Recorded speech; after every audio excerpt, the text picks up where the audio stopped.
overarching speech about CTFG. So first off, I'm rebranding CTFG to xctf for a couple reasons. So, let's see. So I think I already have the domain for this too. So we're changing it to xctf.io. The reason being CTFG was kind of a joking name that we came up with because of CTFD. And we're like, oh, wouldn't it be funny if we just like flipped that D down and called it G? Because it's CTFD very much inspired the creation of CTFG originally. And are you guys familiar with CTFD? Have you? So pretty much any CTF that you see, like I would say maybe like 70% of CTFs use CTFD. And if they're not directly using it, they're like heavily inspired by it. I haven't contributed that much in terms of like the actual code, but I like wrote like the theme and HTML and CSS and stuff for it. So very, very familiar with how it works. Really great, very simple. It's all Python. But the common problem that I've always had with it is that it's just a pain in the ass to deploy. There's like so many different ways to deploy. It's like all of these random Python files strewn about. It's very unclear, and Python is just very hard and annoying to manage like a deployment. It's not simple. There's not like one binary that you like run. It's not like ./ctfd.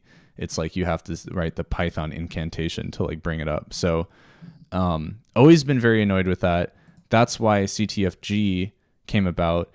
And the G jokingly is like stands for Go. Originally when we were writing it, it was like GraphQL. So maybe the G is like for GraphQL. So not very cohesive story as to why it's called CTFG besides the fact that it's a joke. So I'm going to rebrand that to xctf because X as in like a variable X and then CTF. So we have like MCPS, CTF, right? X is equal to MCPS. So it's kind of also kind of just like a whatever sort of name, but at least it feels a little more premium. Like I imagine like a site that kind of has like the Apple feel. It's like the future of CTF and it's like xCTF. So I think it'd be pretty sick to have that new branding. And the ultimate goal with this, so two different parts to CTF. I'll call it CTFG for consistency right now. So two main goals of CTFG. One is the competition site. The competition site should be something that's very easy to first and foremost actually run a competition. So it should be incredibly straightforward to like click on a button and like generate like a CTF for you to run. So I imagine eventually just like CTFD offers like a hosted solution. CTFG will have a hosted solution. So it should be very easy to bring up. It should be easily customizable. The thing that I've seen most with CTFD is that people want to have all of their own creativity about like how the CTF looks and feels. And so that's actually very easy to support really because it's just like HTML, CSS, JavaScript, and people just threw it on. So what I've really been focusing on is like, what is the core like model, like data model of a CTF? So you'll see like models in here and it's kind of capturing, right? There's users, there's in our case for like the HSF style thing, we have evidence and connections. And then of course with the core challenge, there's like a challenge and this is like really quite minimal. It's like really all you have is like a name of a challenge and a value and flag at the core of like a CTF. That's what you have. And so everything around this other data model stuff, we're now supporting like other use cases for it. So want to really focus on simplicity. You should be able to really easily look at CTFG and understand what it does, how to extend it. Should also be performant. Given that it's written in Go, like that's going to be super easy to handle scale, because it's just like a performant language in general, much more performant than Python in most cases. So that's going to be great. I So the front end is written in React. I have been like pushing against this for a while in my own head because React does not embrace those core competencies that I just was talking about. React kind of obscures like functionality because it's its own thing. It's not just simple JavaScript anymore, simple HTML. It's like this whole different language that you now need to understand, like what the hell a store is, what components are, like all of these different things, like how routes work. It gets like complicated, but the trade-off here is that at the very least we could offer like a because the thing is that the unfortunate reality is it's just you can make really nice looking, really nice feeling sites with React. And so that's kind of like the motivation for using React for the front end. So that's unfortunately going to continue to be there. But I still have my site set on like, can we just write this with like simple HTML and CSS? So that's that. So that's the whole, at least the CTF platform. Do you have any questions about that?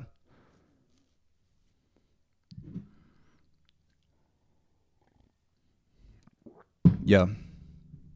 Yes, exactly. Yeah, super simple, easy to extend, anticipates 75%, 80% of what someone would want when they run when they run a CTF. Like that should be there out of the box. That last 20%, it's like, okay, now, right, there might be more like bespoke things that people want to do. And the support for that comes with extensibility of providing a well-documented API so that people can extend the functionality, but we're not trying to make the ultimate CTF platform. This is just like a very solid baseline that's undeniably the thing to use when you're starting out running a CTF. So does that make sense? So now that leads me to the challenge gen. So ChalGen and the CTF framework haven't really quite gotten to a place where they merge their functionality together, but hopefully it should be easy to sort of see how they complement each other. So you have the CTF framework, which is so super simple CTF out of the box. Now ChalGen is for this is for making specifically HSF competitions, but I don't see a reason why it couldn't just be for a regular Jeopardy style CTF as well. I think the argument for why it's specifically for HSF style competitions is because the challenges aren't meant to be entirely complicated. The complexity comes from the navigating of this story maze and building up to that final conclusion that you're building with your report. So while you can use the challenges in the child types that we have for Jeopardy style, its real focus is on HSF style competitions, which in my opinion is the future of CTF competitions, at least for the middle school to high school age. So, hello. So the real focus here with ChalGen is making, I would say that the core idea of ChalGen is making it as easy as possible for someone to go from an NCIS type cyber forensics investigation story to an actual digital experience of basically playing that episode, but from the perspective of like the raw technical stuff. So at its core, that's what it's trying to capture. And to achieve that, we have different challenge types, and then the challenge types are melded together in what we're calling challenge environments. So you might have we're calling it chalenv. So a challenge environment could be something like a static site, so like a blog. It could be a shell server, file share. And so what the challenge environment represents is like a collection of individual challenges. And a challenge itself or challenge environment can have links to other challenge environments to kind of build out that network. So when we look at an actual competition and we look at the graph, this is Twitter Flask is a challenge environment, but Base64 is a challenge. But Twitter Flask links to the SUS website, which then, or that's just a node, that's a leaf on the tree. But if we go to Facebook Django, we pivot to FileShare Flask and virtual machine. Those are all challenge environments. So the real focus for ChalGen is building that network out so that we can make a more or less like a digital maze for someone to navigate. So the focus here is really making it simple, because my dream for this is that a high school teacher could click a few buttons in maybe something like, hopefully if we get the integration right, in something like CTFG, and they can build that evidence graph that we just looked at, and then also configure what each of these challenges, what the contents of each of those challenges are. And so if we look at something like what the AES challenge looks like here, we say this is a type AES challenge, and those are the details relating to it. So another subtle point here, this links out to a external resource. We do not want that at all. A evidence graph should be perfectly replicable, and it should last this test of time. So if someone comes here 10 years later and tries to bring this up, it should look exactly like the day that the competition ran for it. If we are not capable of doing that, in my opinion, we are failing with the vision of ChalGen. The things built here should last the test of time, and you don't get that when you link out to external resources. So side point there. What am I missing something here? Yeah, I guess the integration, still haven't quite figured out the integration between like the challenge website and then ChalGen. But I imagine like on the admin page for the CTF website, you can have a place to plug in. Maybe we have an idea of a challenge generator or a challenge manager in the CTF site, and ChalGen plugs into whatever API the CTF site expects a challenge manager to provide, or something like that. So that's how those two are related. But ultimately, the current, and I guess the current drive of ChalGen, what we're trying to build to here, no question. So what we're trying to build to here is, at least in the short term, there's a lot of cleanup that needs to happen. The way that challenge deployment works is pretty good. It all goes to Kubernetes. It all comes up. It's very, very nice. But there are some kinks in that process. As you'll remember, you guys competed in the past HSF competition. You did not. What, did you hear about it? Did you have time to compete, or you were told after the fact?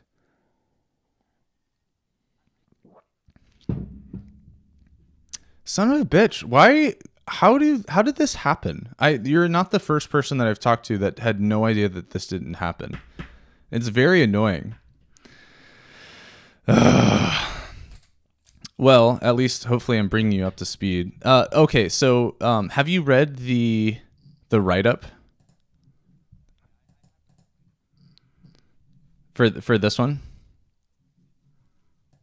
Luke has his write-up. Okay, highly recommend. This should be at least the first thing that you do after this call.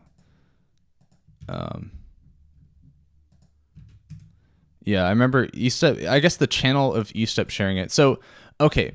So outside of any of this technical stuff, I have like this huge rant. By the way, this write-up is fantastic. This is exactly what I want every year of write-up to look like. Like this is like phenomenal. It's very clear and very succinct. The only thing that I maybe would change, I don't know. It's a great write-up.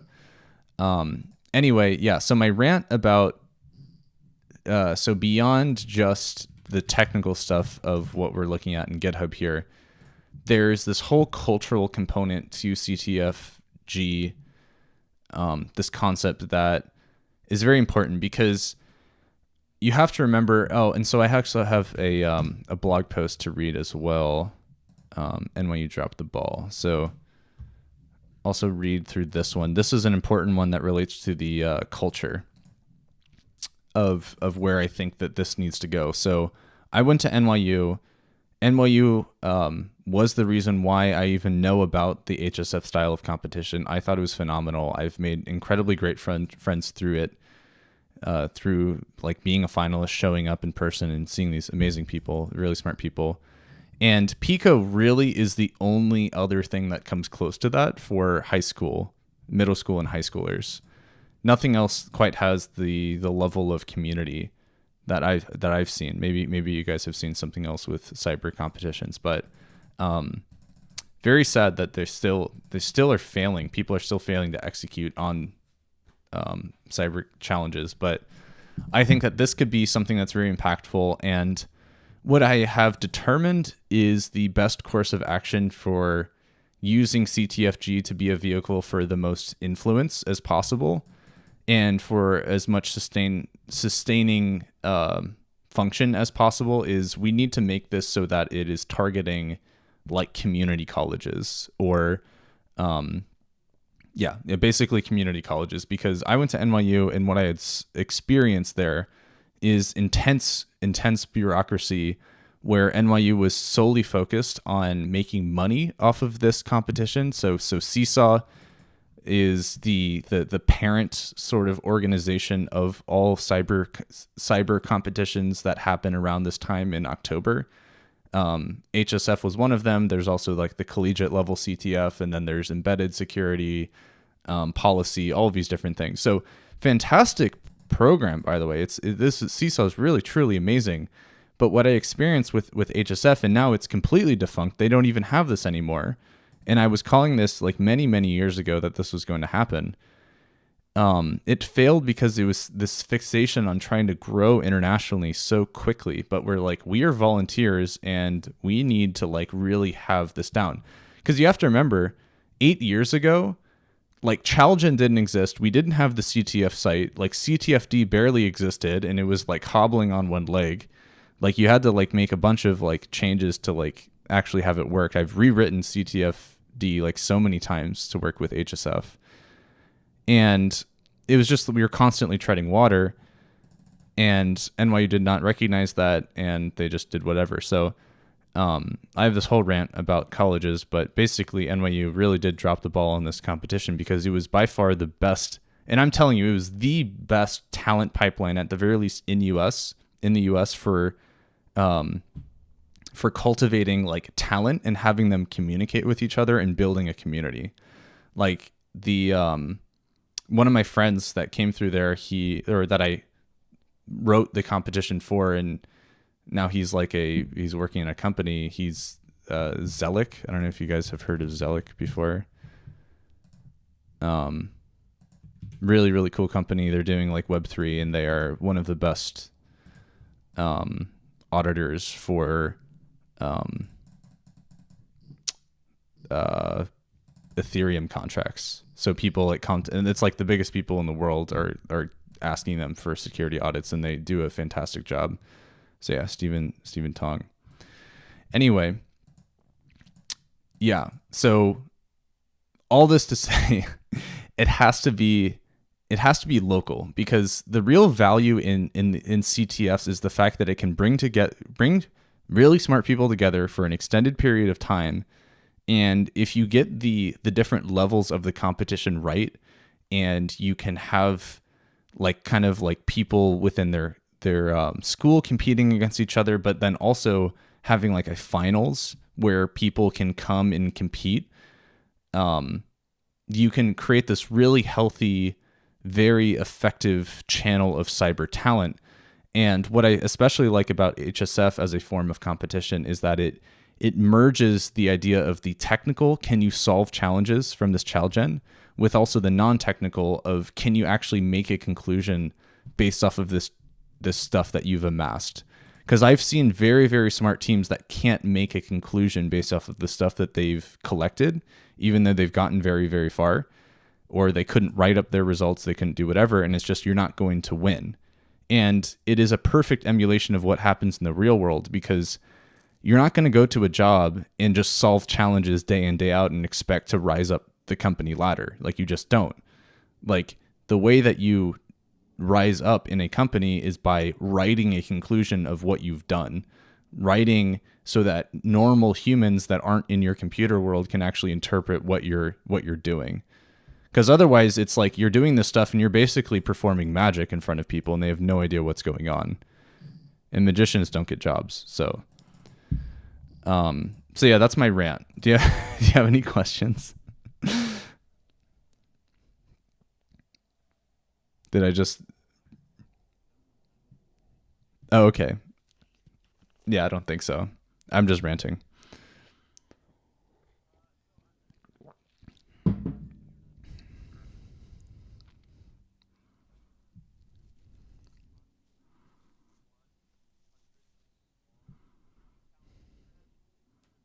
Yeah, so I mean, I definitely have an inch. So I guess when I say I don't have, I never actually had said that I don't have an interest in growing internationally. I actually have a very particular interest in growing internationally because I think if you execute really right, you can make it so that it's like, yeah, this is just the thing that people do wherever you are in the world. But yes, what you said is how I kind of envision it, is that it's like small local things. Maybe it's like a Discord, right? Maybe we have a CTFG Discord bot where you can just generate a challenge and people like compete to try to solve it. Like that's kind of the dream. It's like you want to focus on the culture, the day-to-day culture of who the people competing on these challenges are. And they want like the drip, right? They want like outside of the competition, they want the slow drip of challenges, new information. They want to be linked to blog posts, linked to books. They want to like consume stuff. So by the time that they are like competing, it's like they've amassed all of this knowledge and now they want to like exercise it. And so being pushed, but also like, you know, being pulled of like just absorbing information is really, I think, how most people want to exist when they're like doing CCFs or just cybersecurity in general, because there's so much to learn. There's like infinite amount of knowledge to learn, especially at this point. But that's also kind of contributing to the problem right now with CTFs that I've seen, where it's a lot of regurgitated concepts and challenges versus like understanding how security actually relates to the real world. Because like I can tell you for sure that like most CTFs do not capture what security looks like in the real world. And when you actually get exposed to like what security is, you're just going to like be like, holy shit, what have I spent my time doing? Like it's like binary exploitation is like, that's less than 1/100% of what people do when you talk about security. Like almost no one really does binary exploitation. Almost no one really does reversing. Like there are very, very few jobs. Those are like the master artists. People doing that are like the Pablo Picassos of their day in cybersecurity. Like truly. Because most of the world is basically, you're just like looking at permissions on a AWS EC2 box. So you learn about IAM.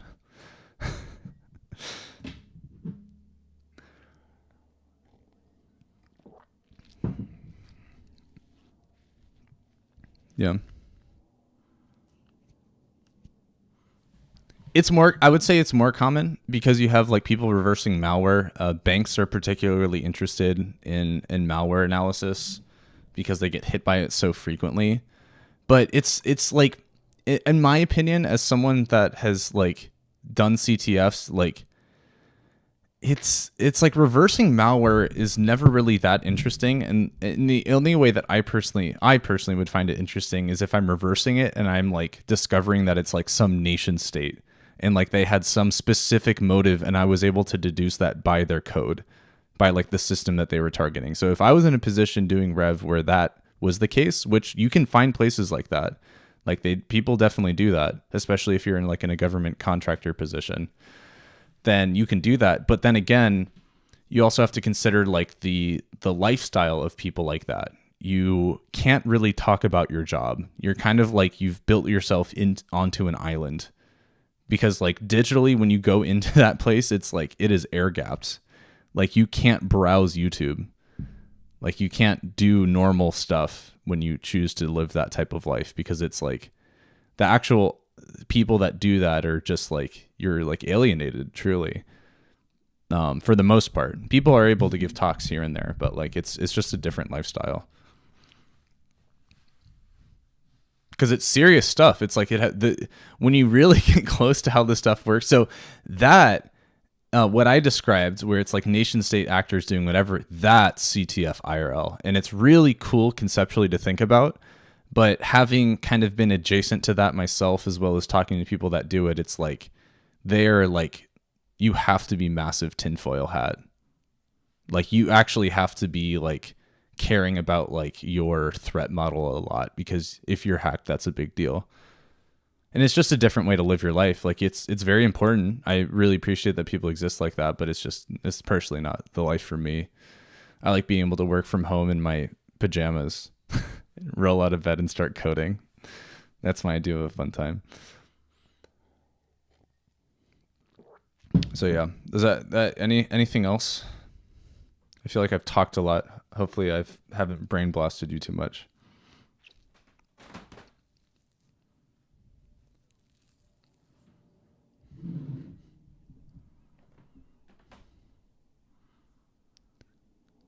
Yeah, just whatever you want, whatever you want to do, just like go ahead and do it. Like this is basically more or less been me and Luke I've been doing this for many years. Luke has been doing this like the past year, I think. I don't know when he first started adding code, but yeah. So whatever you want to do, there's really no wrong thing to do here. What I would suggest at the very least, though, if you start making changes, I would create like a new branch, so that we can at least review it in a pull request. I'm pretty bad at doing that for my personal projects, but it's important once we add more people to the code to start having that of like, are you familiar with that workflow? Like creating a branch for changes? I can show you really quick. Yeah. It's very simple. So if we're on here, so this is GitHub desktop, you just say new branch, and then it's like you would be like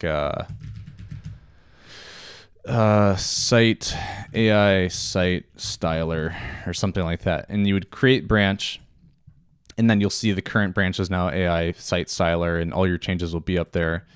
And when you go to commit, you commit, and then it's like push. But when you push, instead of pushing to the master branch, you're pushing to your branch.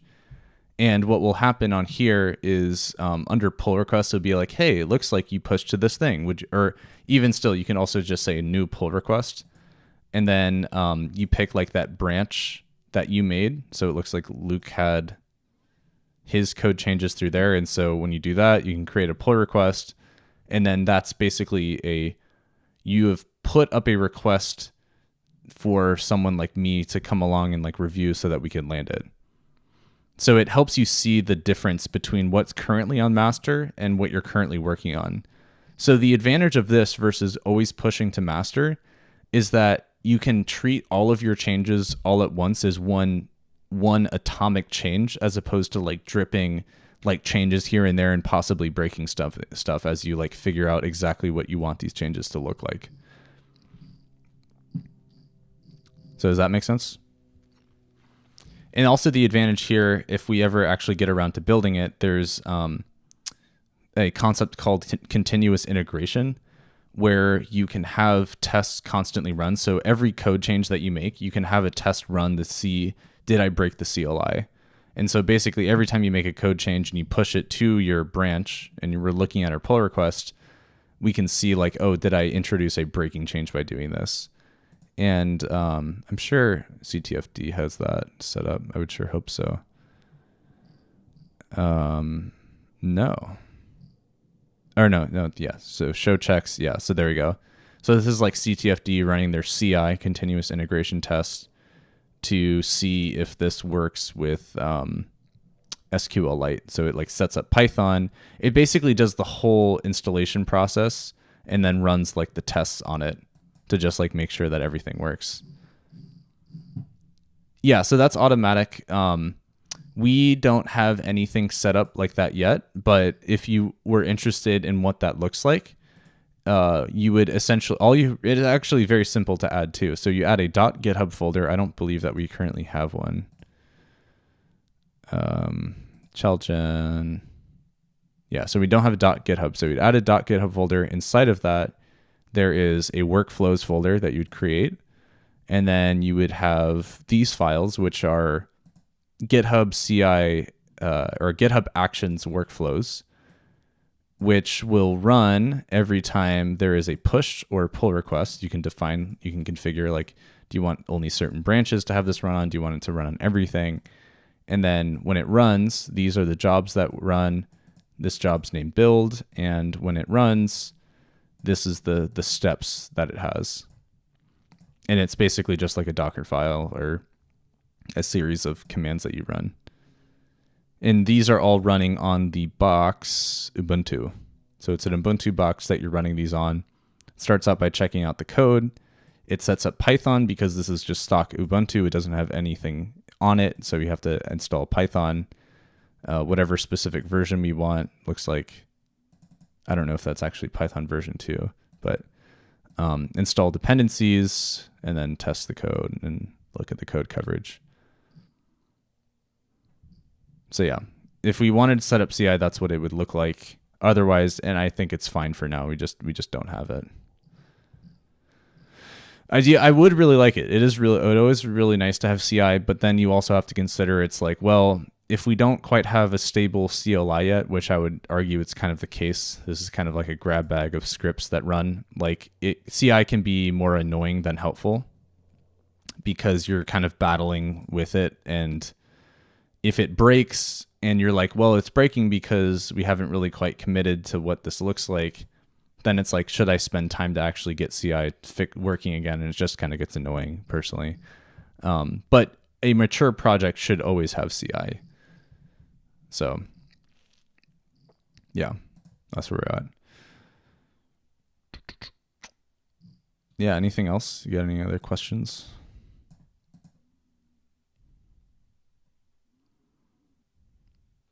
Is it overwhelming? Did I overwhelm you guys with information? No, it's good. That's good.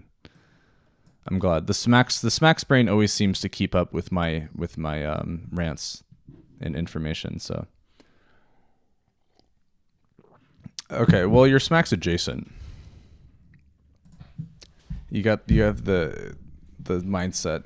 You can't, like, that's like PHS is an incredibly good skill. That's also like what you'll realize, like, going through life is like, having gone to PHS, you are like leaps and bounds ahead of most people that you will run into.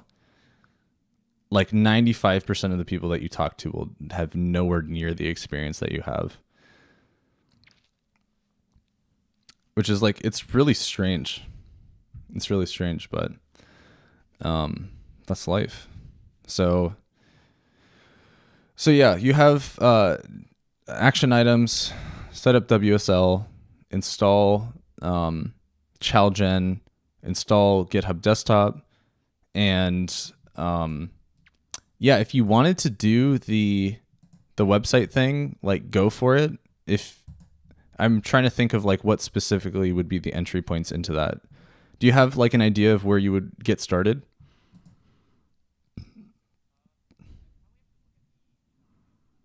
Yeah.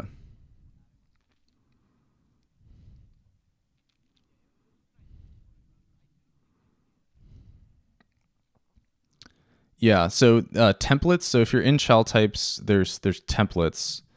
And these templates generally map to a challenge environment that you'll see like in chal-env. So if we look at static site, it's pulling from templates, static site. So right there, and then templates, static site. And then this is like quite literally just that's it. So that should be pretty straightforward if you wanted to like start playing with that. That would be a good one. And so the other video that I recorded would be helpful for understanding how to generate that challenge, because I show how to generate specifically a Caesar cipher challenge. Given that that's a Docker file, you want to make sure that Docker is installed. So that should be hopefully straightforward to do. And yeah, that seems like a good one. Yeah, static site. Because right now I don't think it's used at all because it has like absolutely nothing. So that might be a good place to start. What about you, Liquid? Liquid, do you have any questions?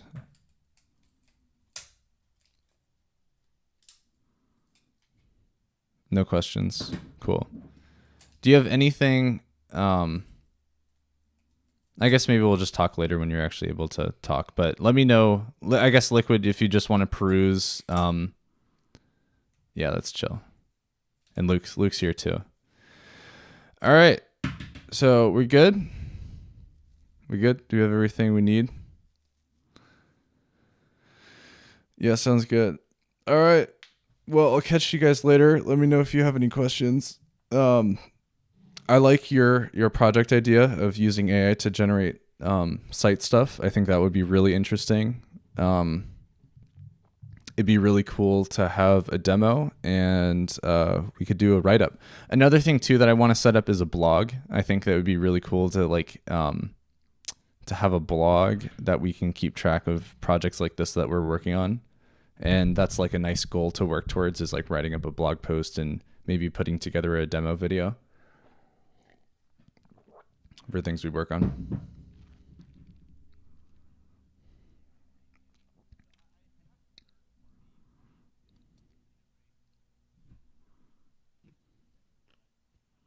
Yeah.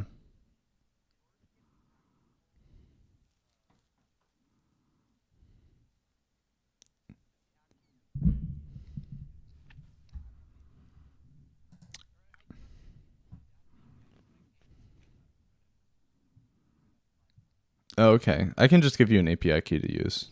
Just don't go wild with it or leak it. Yeah, so I can send over an API key. And then I'm pretty sure OpenAI has an official Python client. Yeah, the OpenAI.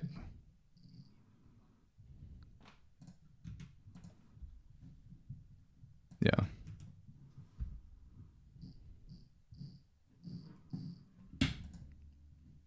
Sick.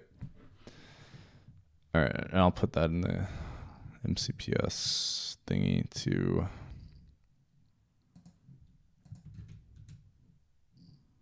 All right.